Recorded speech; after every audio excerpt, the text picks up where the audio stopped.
नमस्कार. डिजिटल श्रीमती या चॅनलमध्ये तुम्हा सर्वांचे खूप खूप मनापासून मी स्वागत करते. निपुण भारत अभियानाअंतर्गत आपण कृती आराखडे पाहत आहोत की अभ्यास सर्वेक्षण जे आपण केलं त्याच्यानुसार आपण चाचण्या घेतल्या, रुब्रिक पद्धतीने विद्यार्थ्यांचं मूल्यांकन केलं आणि त्याच्यामध्ये जे काही विद्यार्थी मागे राहिले आहेत किंवा उपचारात्मकसाठी आहेत तर त्या विद्यार्थ्यांसाठी कृती आराखडे आपल्याला तयार करायचा आहे, म्हणजे आपल्याला कृती कार्यक्रम तयार करायचा आहे. कृती आराखडा आणि कृती कार्यक्रम हा एकच आहे, वेगवेगळा नाही. तर तो कार्यक्रम म्हणजे ते आराखडे आपण कशा प्रकारे करावेत, तर या संदर्भात माझे आधी 2 व्हिडिओ झाले आहेत. एक मराठीचा आराखडा आणि दुसरा गणिताचा. आज मी इथे तुमच्यासोबत इंग्रजीचा आराखडा शेअर करणार आहे की आपण इंग्रजी विषयासाठीचा आराखडा कशा पद्धतीने करावा. तर आता ह्याच्यामध्ये काही जिल्ह्यामध्ये हा जो अभ्यासक्रम आहे तर हा अभ्यासक्रम आठवडानिहाय आहे.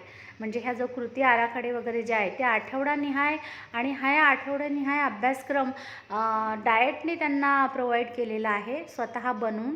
तर पण डाएटपेक्षा आपली मुलं आपल्यालाच जास्त माहिती असतात, त्यामुळे आपण आपल्या मुलांचा दृष्टिकोन लक्षात ठेवून आणि आपल्या वेळेनुसार सोयीनुसार आपण ते कृती आराखडे ज्याच्यातून योग्य प्रकारे अध्ययन निष्पत्ती साध्य होईल अशा प्रकारे आपल्याला काढायचे आहेत.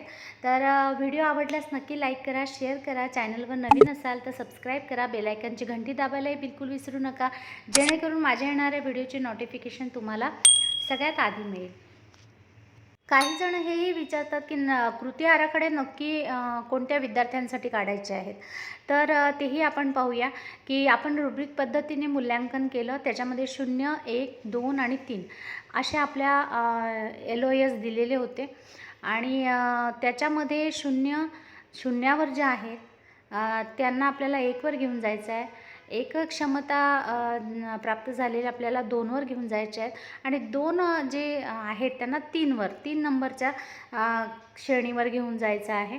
तर अशा प्रकारे त्यांना म्हणजे प्रगत करायचं आहे आपल्याला. तर आपल्याला 0, 1 आणि 2 यांचे आपल्याला आराखडे काढायचे आहेत. प्रत्येक विद्यार्थ्याचा आराखडा नाही काढायचा आहे आपल्याला.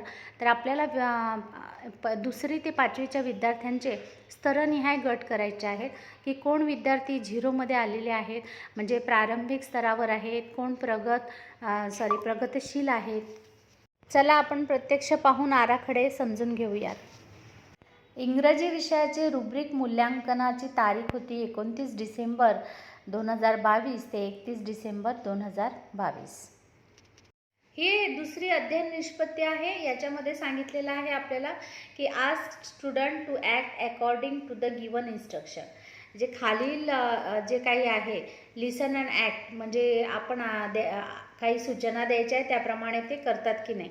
Stand up, sit down, jump, raise your hand, touch your head. आता याच्यामध्ये उत्तरं विद्यार्थी कशी देणार आहेत, प्रत्येकाचं उत्तर घ्यायचं आहे आपल्याला, प्रत्येकाला विचारायचं आहे. तर समजा आता एखादा विद्यार्थी आहे की ज्याने नो रिस्पॉन्स, काही रिस्पॉन्सच नाही दिला, तर तो 0 याच्यावरती येईल. त्याची रेटिंग 0 असणार आहे. आणि समजा एकच उत्तर बरोबर दिलेलं आहे किंवा त्याने जर याच्यामधलं एखाद्या उत्तराला प्रतिसाद दिला, एखाद्या उत्तराची कृती केली एखाद्या याची, तर त्याला 1, 2 किंवा 4 कृती केल्या तर त्याला 2 मार्क आहेत आणि 5च्या 5ची कृती त्याने व्यवस्थित केल्या, जसं ऐकलं त्याप्रमाणे केल्या, तर त्याला 3 आहे. 3 श्रेणी दिलेली आहे. ते मार्क नाही आहेत, श्रेण्या आहेत रुब्रिक पद्धतीने दिलेल्या. त्यांच्यासाठी कशा प्रकारे कृती आराखडा करायचा ते पाहूया. कृती कार्यक्रम 2022-23 विषय इंग्रजी आणि याचं सर्वेक्षणाची तारीख मी तुम्हाला सांगितलेली आहे. याचे कॉलम असे राहतील: अनुक्रमांक, अध्ययनातील समस्या किंवा त्रुटी, त्याच्या काय त्रुटी आहेत, काय निघालेल्या आहेत, आपण जी परीक्षा घेतली त्याच्यामध्ये, कृती काय करणार आहात तुम्ही त्याच्यासाठी, त्या कृती इथे येतील, साहित्य काय वापरणार आहात, सुलभ कोण असणार आहे, अपेक्षित कालावधी किती असणार आहे, दिनांक काय असणार आहे आणि अध्ययन निष्पत्ती काय निघणार आहे ते इथे लिहायचं आहे आपल्याला. तर इथे मी सांगितल्याप्रमाणे की इंग्रजी बोलायला घाबरते एक मुलगी आहे, उच्चार करत नाही, तर तिचा हा प्रॉब्लेम आहे. तर याच्यासाठी कृती काय घेणार आहात, तर इनफॉर्मल डिस्कशन आणि ॲक्टिव्हिटी घेतलेली आहे, लेट्स लिसन अँड से, आणि पेअर ॲक्टिव्हिटी काही घेतलेली आहे मी. त्यानंतर दुसरी ॲक्टिव्हिटी आहे let's talk to each other. तर याच्यामध्ये हा एक खेळ आहे आणि त्याच्यामध्ये साहित्य वापरले बॉल आणि पिक्चर कार्ड्स. त्यानंतर इंग्रजी अध्ययन समृद्धी पेटी असते, आमच्याकडे प्रत्येक शाळेला दिल्या गेलेली होती. वेगवेगळ्या जिल्ह्यांमध्ये काय माहिती नाही मला, पण प्रत्येक शाळेला ती असते. त्यानंतर सुलभक आहेत शिक्षक किंवा वर्गमित्र, टीचर किंवा क्लासमेट. त्यानंतर 10 जानेवारी ते 30 जानेवारीपर्यंत मी हा कार्यक्रम कृती आराखडा केलेला आहे, रोज 30 मिनिट. दिनांक कोणते आहेत, तर काही सुट्ट्यांचे दिवस येतात, तर ते वगळून आपल्याला इथे लिहायचं आहे. 10, 11, 12, 13, 16, 17, 18, 19 मी लिहिलेले आहेत. माझ्या सोयीनुसार कधी आपल्याला त्याच्यामध्ये बदल करावासा वाटला तर आपण आपल्या पातळीवर करू शकतो. अध्ययन निष्पत्ती, learn and names English words for familiar objects and pictures असं लिहिलेलं आहे. ही अध्ययन निष्पत्ती आहे. आता ह्या अध्ययन निष्पत्ती अनेक तुम्हाला इंग्रजीच्या किंवा इंग्रजीचं नाही म्हणजे पुस्तक दिलं आहे आपल्याला. एकाच पुस्तकामध्ये 3 विषय समाविष्ट केलेले आहेत ना आत्ताच्या. तर त्याच्यामध्ये इंग्रजीचं जे सुरू होतं ना, तर त्या पहिल्या पानावरती आपल्याला ह्या अध्ययन निष्पत्ती दिल्या गेलेल्या आहेत. तुमची जशी असेल त्याप्रमाणे तुम्ही लिहू शकता. त्यानंतर मराठीतही मी थोडंसं विश्लेषण केलं इथे की शिक्षक खेळाद्वारे विद्यार्थ्यांना सहभागी करून स्वतःची ओळख करून देतात, कुटुंबाची ओळख करून देतात. त्यानंतर विद्यार्थ्यांना आपापसात एकमेकांच्या कुटुंबाची ओळख प्रश्नांच्या आधारे करून देतात. उदाहरणार्थ, what is your name, what is your mother's name, where do you live, sings rhymes किंवा ॲक्शन सॉंग्स. आणि समजा अवयवांची ओळख करून देण्यासाठी बॉडी पॉप सारखे काही गाणे. तर म्हणजे इथे मी शॉर्टकटमध्ये लिहिलेलं आहे, शॉर्ट बट स्वीटमध्ये. आता इथे काही जणं फार फापट पसारा लिहितात, तर ते तसं न लिहिता आपल्याला आपलं समजलं पाहिजे तेवढंच आपण केलं तरी बस. कारण विद्यार्थ्यांसोबत ॲक्टिव्हिटी जास्त वेळ घ्या, पण इथे काही ठिकाणी दर आठवड्याला काढायचं म्हटलं तर इथे रात्र थोडी आणि सोंग फार झालेली आहेत. तर इतका वेळ कोणत्या शिक्षकाच्या जवळ असतो. दररोज काहीतरी नाविन्य असतं, काहीतरी नवीन माहिती द्यायची असते आणि अशा वेळेस आपल्याला दर आठवड्याचं तर काही फारसं हे होणार नाही.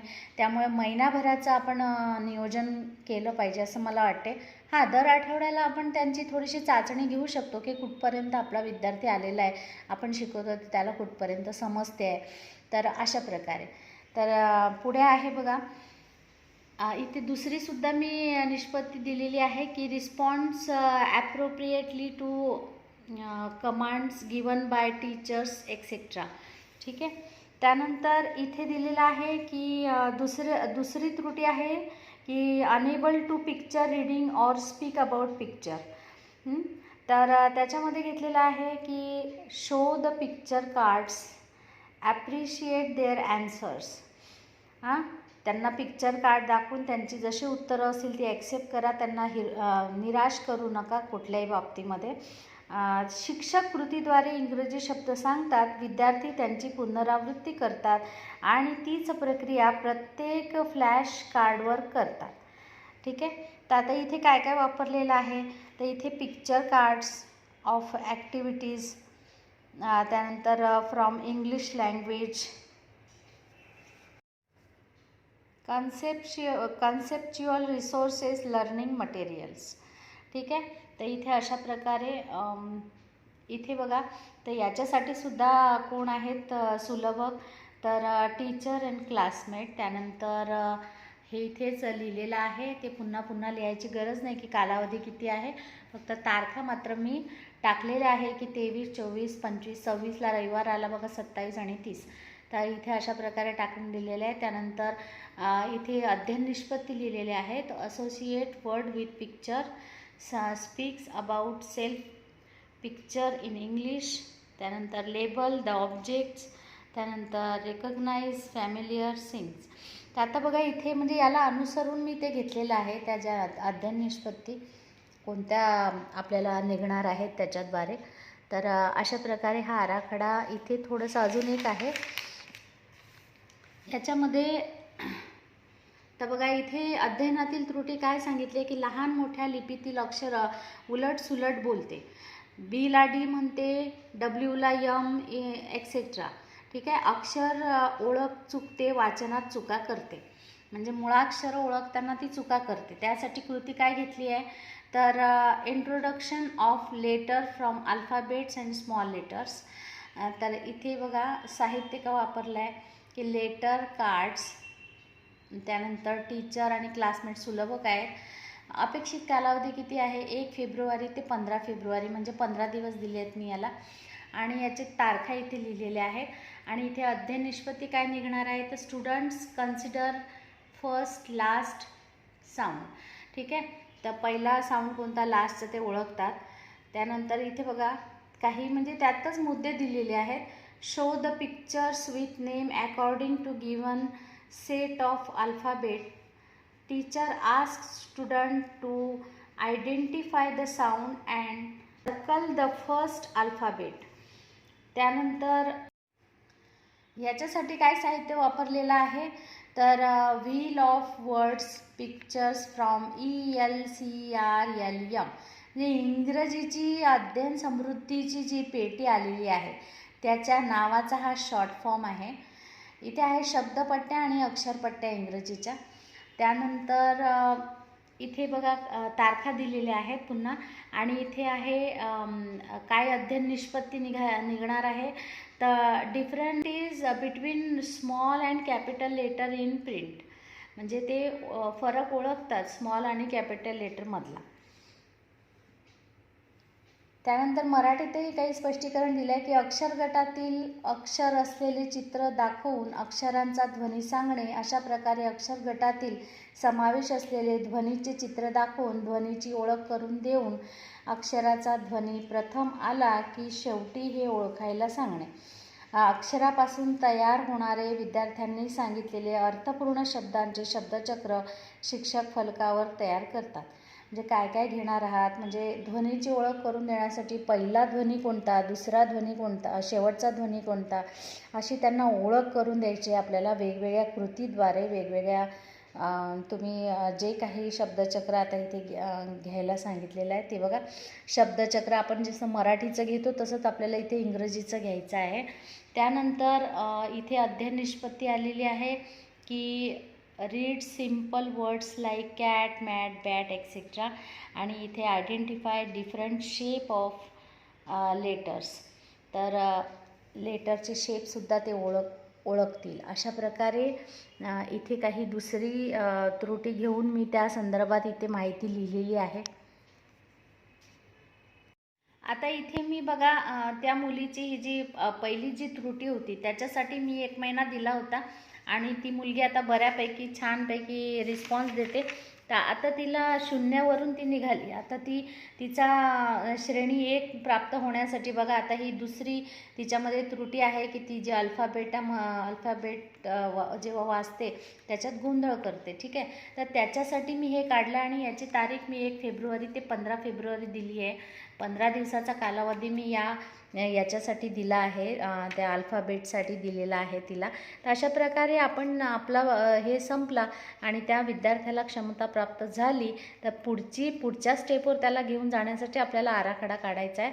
नाही तर आपल्याला पुन्हा त्याचा तोच सराव जास्त घ्यायचा आहे. तर व्हिडिओ आवडल्यास लाईक करा, शेअर करा. चला भेटूया पुढच्या व्हिडिओमध्ये. तोपर्यंत धन्यवाद.